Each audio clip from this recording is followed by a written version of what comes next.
जय मसीह जय मसीह। Happy good Friday. यो असल शुक्रबारको दिन म हजुरहरूको बिचमा सानो बाइबलको वचनबाट केही सन्देश लिएर आएको छु। अनि आजको दिन भन्ने हो भने विशेष गरी यसुले खानुभएका कुराका चोटहरू, अनि हातमा काँटी, पाउमा काँटी, अनि साँच्चै नै शिरमा काँडाको मुकुट पहिरिएको दिन, अनि उहाँले त्यो प्राण त्याग्नु भएको दिन, त्यो सुन्दै गर्दा, त्यो कल्पना गर्दै गर्दा आफूलाई त्यो समय महसुस गर्दै गर्दा एउटा शरीरमा रहँदाखेरि त्यो चोट उहाँले सहँदै गर्दाखेरिको त्यो चोटहरू याद गर्दै गर्दा एकदमै दुःख लाग्छ, एकदमै आँसु आउँदछ, एकदमै हामीलाई नि यो समय पीडा हुँदछ। तर पनि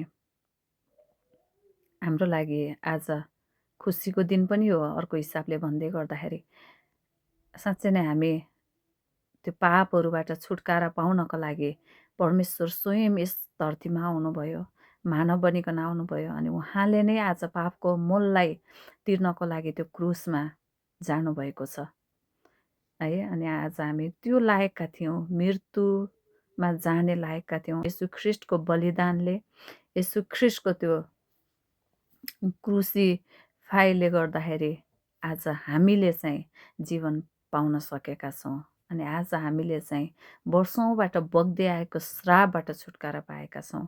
त्यो अन्धकारबाट हामी चाहिँ जीवनमा आउन पाएका छौँ। यो चाहिँ प्रभुको अनुग्रहले गर्दा अनि उहाँले दिएको बलिदानद्वारा मात्र हुन सकेको छ।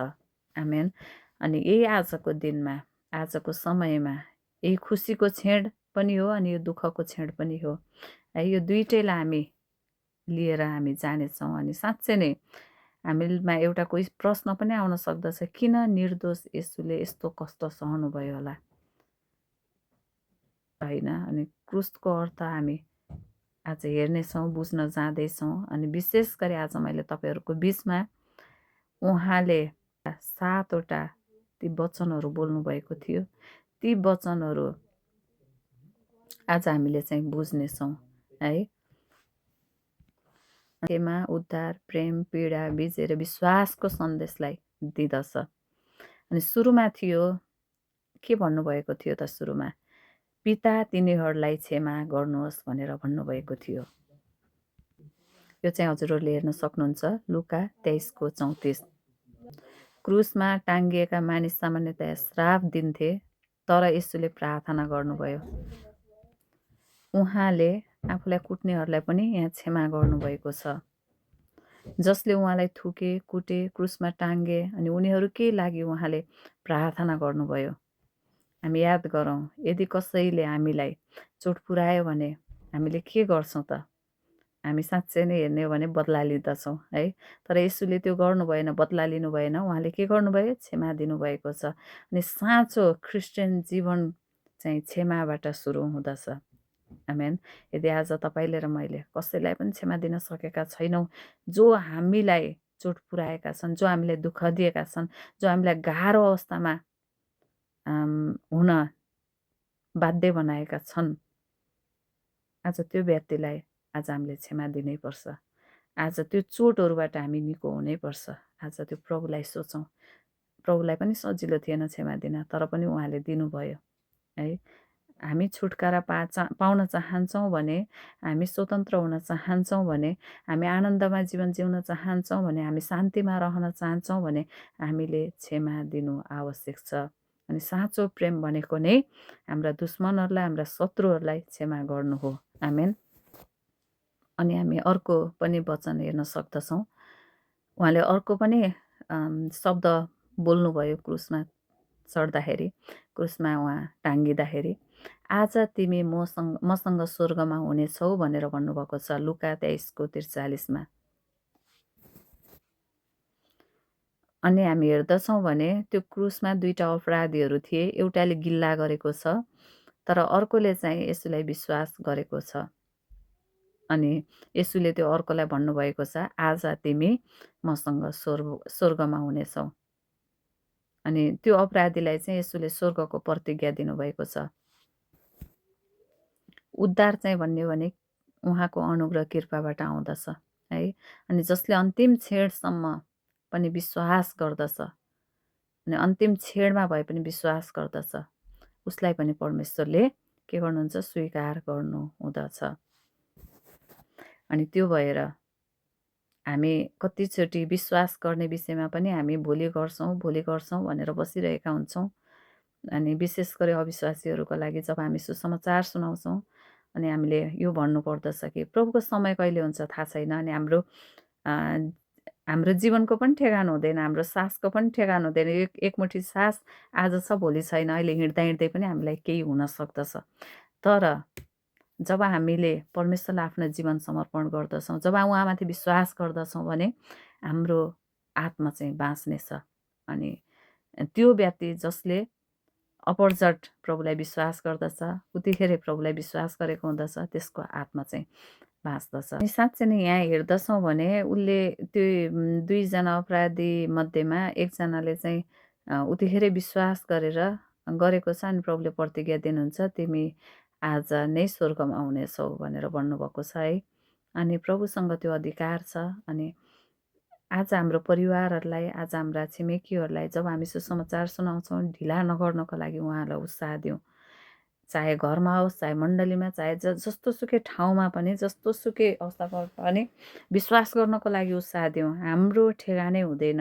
हामी जुनसुकै अवस्थामा पनि हामी यस संसारबाट बिदा हुन सक्दछौँ है। यो एकमुठी सास जान सक्दछ। तर समय चाहिँ आज नै छ, अहिले नै छ। यदि हाम्रो हृदय तयारी छ भने जुनसुकै अवस्थामा पनि हामीले विश्वास गर्न सक्दछौँ, जहाँ पनि विश्वास गर्न सक्दछौँ। मण्डलीमै विश्वास गर्नुपर्छ भनेर बाइबलले बताएको छैन। अनि जुनसुकै ठाउँमा पनि हामीले विश्वास गर्न र गराउन सक्दछौँ। अनि साँच्चै नै त्यो अपराधीले एउटा क्रुसमै त्यो त्यतिखेरै उसले विश्वास गरेको छ अनि ऊ चाहिँ स्वर्गमा प्रवेश गर्न सकेको छ। आमेन। अनि साँच्चै नै जब यसो त्यो क्रुसमा चढ्दै गर्दाखेरि उहाँले ती खाँदै गर्दा कुर्राको चोटहरू होइन, ती किलाहरू हातमा ठोकिँदै गर्दाखेरि उहाँले हाम्रो सजाय लिनुभएको छ। हामी मृत्युमा जानुपर्ने व्यक्ति, हाम्रो पापको भार, हाम्रो सजाय हामीले खानुपर्ने ठाउँमा उहाँले लिइदिनु भएको छ है। एउटा निर्दोष व्यक्तिले हाम्रो सजायलाई लिइदिनु भएको छ। कस्तो असल कुरा। अनि साँच्चै नै प्रभुलाई धन्यवाद भएको होस्। अनि अर्को कुरा पनि हामी याद गर्न सक्दछौँ। अर्को वचन पनि उहाँले बोल्नुभएको थियो, हे नारी यो तिम्रो छोरा हो भनेर भन्नुभएको छ। यूहन्ना 19:26 र 27मा। अनि यहाँ चाहिँ यसुले आफ्नै आमा मरियमलाई हेरेर भन्नुभएको कुरालाई हामी पाउँदछौँ है। अनि उहाँले ती चेलाहरूलाई पनि भन्नुभयो, यो तिम्री आमा हो। अनि साँच्चै नै अनि त्यो चेलाहरूलाई भन्नुभयो, मेरो परिवारको हेरचाह गर्नु भनेर भन्नुभएको छ। अनि साँच्चै नै यसुले अन्तिममा जाँदै गर्दा आफ्नो परिवारको जिम्मेवारीलाई पनि यहाँ उठाएको हामी पाउँदछौँ है। अनि साँच्चै नै प्रभुले पुरा गर्दै जानुभएको छ। अनि उहाँले एउटा आफ्नो प्रेमलाई प्रकट गर्नुभएको छ। अनि यहाँबाट हामी थाहा पाउन सक्दछौँ कि परमेश्वरले, यसुले परिवारको पनि वास्ता गर्नुहुन्छ। हाम्रो सबै कुराहरूको वास्ता गर्ने परमेश्वर हुनुहुन्छ है। कहिल्यै पनि हामीलाई एक्लै छोड्नु हुँदैन। यदि हामी दुःखमा छौँ अनि हामी टाढा छौँ, कुनै परिवारहरूबाट टाढा छौँ, आफ्नो परिवारहरूबाट टाढा छौँ भने पनि हाम्रो परिवारको वास्ता गर्नुहुने चाहिँ हाम्रो प्रभु हुनुहुन्छ। अनि साँच्चै नै प्रभुले त्यो प्रेम गरेको कारणले उहाँ चाहिँ हाम्रो लागि बलि हुनुभएको छ। उहाँले चाहिँ हाम्रो लागि सबै कुराहरू उठाउनु भयो। त्यो चाहिँ के को कारणले? उहाँले हामीलाई प्रेम गरेको कारणले। उहाँले हामीलाई नरकदेखि जानबाट बचाउनु भएको छ। जब हामी साँचो विश्वास गर्दछौँ भने यहाँ चाहिँ जिम्मेवारीलाई पनि सिकाएको कुरा हामी पाउँदछौँ। जिम्मेवारी पनि हामीले थाहा पाउँदछौँ कि हामी असल तरिकाले गर्नुपर्दछ भनेर। जसरी क्रुसमा हुँदा यसुले आफ्नो परिवारको हेरचाह गर्नुभयो र भन्नुभएको कुरा हामी पाउँदछौँ। अनि अर्को 4वटा वचनमा जानेछु। अनि त्यो चाहिँ, हे मेरा परमेश्वर तपाईँले मलाई किन त्याग्नुभयो भनेर भन्नुभएको छ मत्ती 27:46मा। अनि त्यो छेडमा अनि संसारको पाप चाहिँ यसुमाथि आएको थियो। अनि पापले चाहिँ मानिसलाई परमेश्वरबाट अलग गर्दछ। अनि यो येशूको सबैभन्दा गहिरो पीडा पनि थियो। त्यो क्षणमा संसारको पाप है छ कि एक निर्दोष मानिसले सबै अपराधीहरूको सजाय भोगिरहनु भएको छ। अनि साँच्चै नै हेर्दछौँ भने येशूले संसारको पाप उठाउनु भयो र हामी कहिल्यै त्यागिन नपरोस् भनेर उहाँ चाहिँ हाम्रो लागि त्यागिनु भएको हामी पाउँदछौँ। अनि त्यो घडीमा साँच्चै नै जब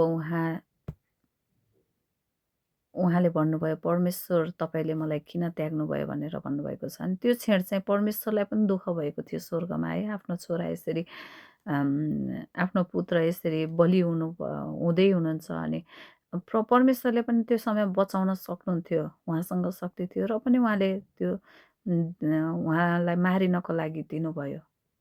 अनि त्यो चाहिँ हुनु आवश्यक थियो है। उहाँले एकजनालाई बलि गरेर सबै संसारको सबै व्यक्तिलाई बचाउन चाहनुहुन्थ्यो।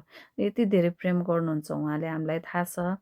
यूहन्ना 3:16मा नि भनिएको कुरा हामी पाउँदछौँ कि किनभने परमेश्वरले संसारलाई यस्तो प्रेम गर्नुभयो कि उहाँले आफ्ना एकमात्र पुत्र दिनुभयो ताकि उहाँमाथि विश्वास गर्ने कोही पनि नाश नहोस् तर त्यसले अनन्त जीवन पाओस्। अनि परमेश्वरले हामीलाई यति धेरै प्रेम गर्नुहुन्छ, हामीलाई नाश हुन दिनु हुँदैन अनि हामी बाँचोस् भनेर आफ्नो पुत्रलाई उहाँले त्यागिदिनु भएको कुरा हामी पाउँदछौँ। अनि जब त्यागिदिनु भयो अनि साँच्चै नै त्यो अन्धकारको घडी छाएको छ है। दिउँसोदेखि 3 बजेसम्म सारा देशमा अन्धकार भयो भनेर भनिएको हामी बाइबलमा पाउँदछौँ। अनि यो सामान्य अन्धकार थिएन, यो पापको अन्धकार थियो। अनि त्यस क्षण येशूले कराउनु भएको थियो, हे परमेश्वर तपाईँले मलाई किन त्याग्नुभयो भनेर भन्नुभएको छ है। परमेश्वर नि मानव शरीरमा हुनुहुन्थ्यो, उहाँलाई पनि दुःख भइरहेको थियो त्यो क्षण जब उहाँको प्राण जाँदै थियो। अनि हामी सबैको दोष उहाँमाथि थियो अनि उहाँले उठाउनु भयो। उहाँ एक्लै हुनुहुन्थ्यो त्यो समयमा। सक्दछौँ म तिर्खाएको छु भनेर भन्नुभएको छ, यूहन्ना 19:28। अनि यो चाहिँ भन्ने हो भने एउटा मानवीय पीडालाई देखाउँछ है, पीडा भएको छ अनि उहाँ चाहिँ तिर्खा पनि लागेको कुरा हामी पाउँदछौँ। यसो पूर्ण रूपमा परमेश्वर हुनुहुन्थ्यो र पूर्ण रूपमा मानिस पनि हुनुहुन्थ्यो। 100% परमेश्वर 100% मानिस हुनुहुन्थ्यो।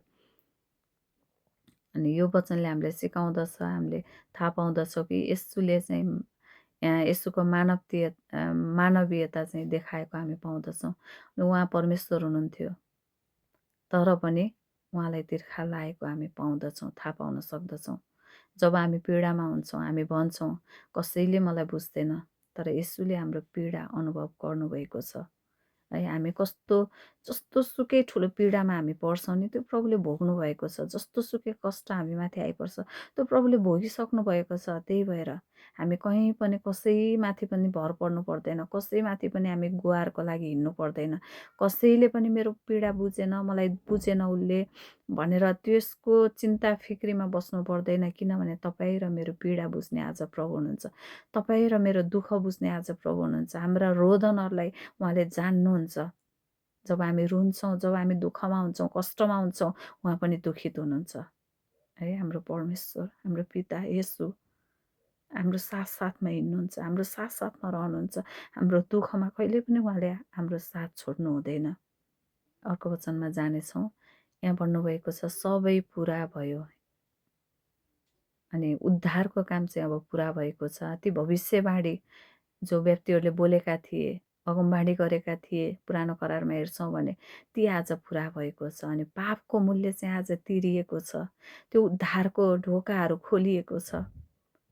अनि यो चाहिँ आज हारको वचन होइन है, यो चाहिँ विजयको घोषणाको वचन हो। आमेन।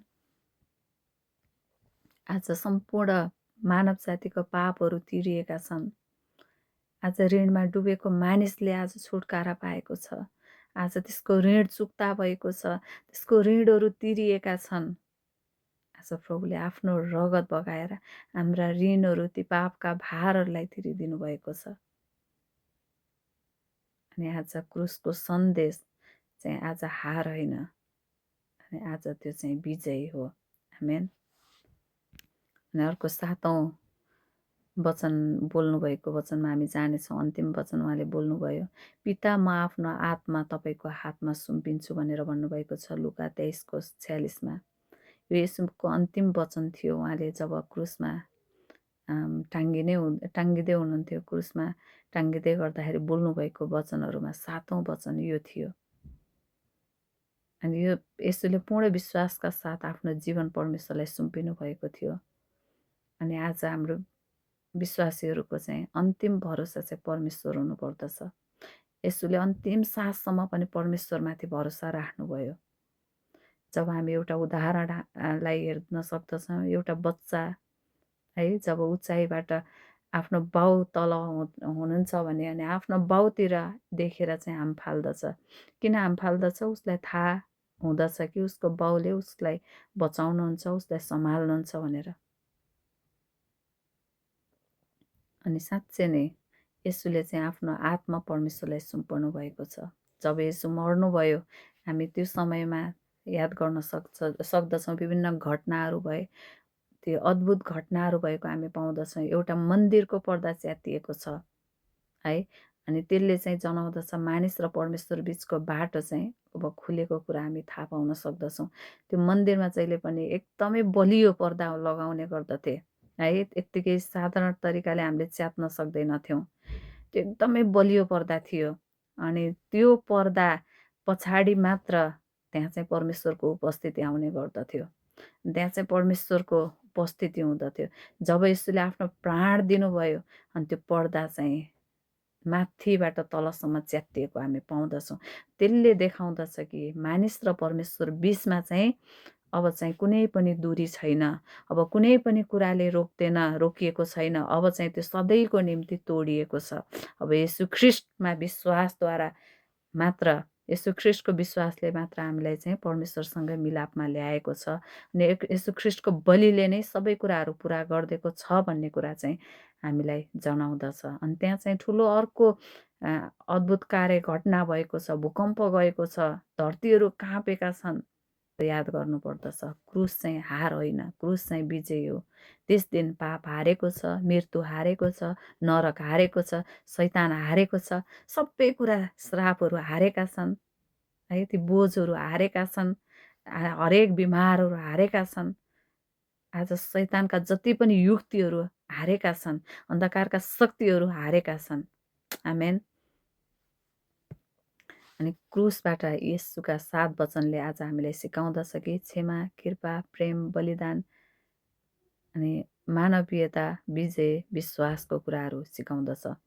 अनि येशूले क्रुसमा आज हाम्रो लागि प्राण दिनुभयो। प्रश्न लिएर आएको छु, के आज उहाँलाई आफ्नो जीवन दिन तयार हुनुहुन्छ? यदि आज हुनुहुन्छ भने येशूलाई स्वीकार गर्नुहोस् है, येशूलाई स्वीकार गरौँ। अनि आजको दिन उद्धारको दिन हो। आजको दिन तपाईँले र मैले जीवन पाएको दिन हो। आजको दिन चाहिँ साँच्चै नै सबै कुराहरूबाट, पापहरूबाट छुटकारा पाएको दिन हो। आजको दिन चाहिँ ती आदम र हव्वाले गरेको त्यो आज्ञा उल्लङ्घनबाट पाएको त्यो श्राप, पापबाट आज येशू ख्रीष्टको बलिदानले गर्दा हामीले छुटकारा पाउन सफल भएका छौँ। छुटकारा पाएको दिन आज हामी चाहिँ खुसी मनाउनु पर्नेछ। हो, उहाँको पीडामा, उहाँले खानुभएको सबै दुःखमा हामी चाहिँ दुःख मनाउन सक्दछौँ। तर अर्को हिसाबले हेर्ने हो भने आज तपाईँलाई र मलाई जीवन मिलेको दिन हो। आज तपाईँ र म चाहिँ परमेश्वरसँग मिलापमा आएको दिन हो। आज तपाईँ र म चाहिँ साँच्चै नै भन्ने हो भने नरकमा जानबाट बचाइएको दिन हो। आज तपाईँ र म चाहिँ त्यो मृत्युमा जानबाट बचाइएको दिन हो। आमेन। आज क्रुसको सन्देश चाहिँ, आज त्यो क्रुस चाहिँ हाम्रो लागि विजयको सन्देश हो। क्रुस चाहिँ हाम्रो लागि विजय हो। प्रभुलाई महिमा भएको सबै कुराहरूद्वारा। आउनुहोस् हामी प्रार्थना गर्नेछौँ। प्रभु, हामी तपाईँ परमेश्वरलाई धन्यवाद दिँदछौँ। धन्यवाद तपाईँ जिउँदो येशूलाई। आज तपाईँ परमेश्वरले खानुभएको त्यो कोर्राका चोटहरूमा अनि त्यो दुःखद घडीमा हामी पनि सामेल हुन चाहन्छौँ। आज फिल गर्न चाहन्छौँ तपाईँ प्रभुले कति धेरै दुःख भोग्नुभयो। अनि साँच्चै नै धन्यवाद दिन चाहन्छौँ। तपाईँ प्रभुले सबै कुरा आज हाम्रो लागि, हामीलाई गरेको प्रेमको लागि गर्नुभएको छ। धन्यवाद ती शब्दहरू जो तपाईँ प्रभुले सिकाउनको लागि त्यो क्रुसद्वारा बोल्नुभएको छ। अनि आज हामीलाई पनि त्यस्तै हुनको लागि सहायता गर्नुहोस्, एकअर्कालाई क्षमा दिन सकौँ अनि साँच्चै नै आफूलाई त्याग्न सकौँ अनि तपाईँ परमेश्वरको लागि जिउने छोराछोरी हुन सकौँ बुवा। अनि साँच्चै नै तपाईँ प्रभुको त्यो क्रुसको सन्देशलाई प्रभु हाम्रो जीवनमा मात्र लगाउने होइन अनि साँच्चै नै व्यक्तिहरूको बिचमा गएर छर्न सकौँ प्रभु, हामीलाई सहायता गर्नुहोस् अनि अरूलाई पनि विश्वासमा ल्याउन सकौँ प्रभु। आज तपाईँ परमेश्वरले हामीलाई चलाउनु भएको होस्, तपाईँ परमेश्वरले नै अझ हामीलाई बलियो बनाउनुहोस्, तपाईँ परमेश्वरमा अझ नयाँ बनाउनुहोस् अनि ताजगीपनले भरिदिनु भएको होस्। धन्यवाद। सारा बिन्ती प्रार्थना तपाईँ प्रभुको हातमा राख्दै आशिष माग्दछौँ येशू प्रभुको नाउँमा, आमेन। हुन्छ, जय मसीह।